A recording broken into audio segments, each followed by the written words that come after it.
Нет, ребята, я не гордый, не загадывая вдаль, так скажу. Зачем мне орден? Я согласен на медаль.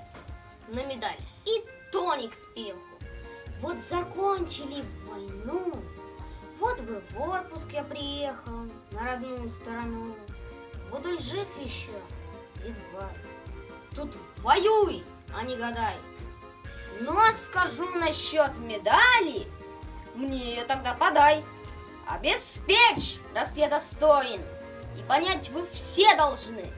Дело самое простое. Человек пришел с войны. Вот пришел я с полустанка, свой родимый сельсовет.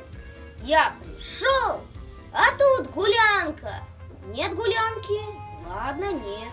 Я в другой колхоз и в третий. Вся округа на виду. Где-нибудь я в сельсовете на гулянку попаду.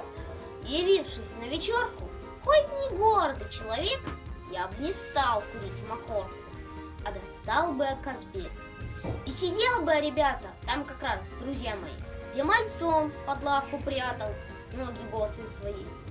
И девчонки на вечерке позабыли всех ребят, только слушали б девчонки, как ремни на мне скрипят.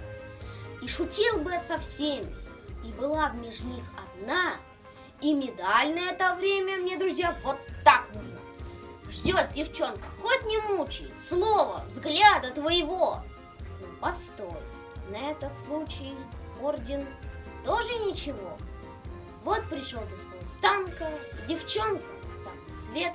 Нет, сказал Василий Теркин, и вздохнул, и снова нет. Нет, ребят, я не гордый, не загадывая вдаль, я ж сказал, что я не гордый. Я согласен на медаль.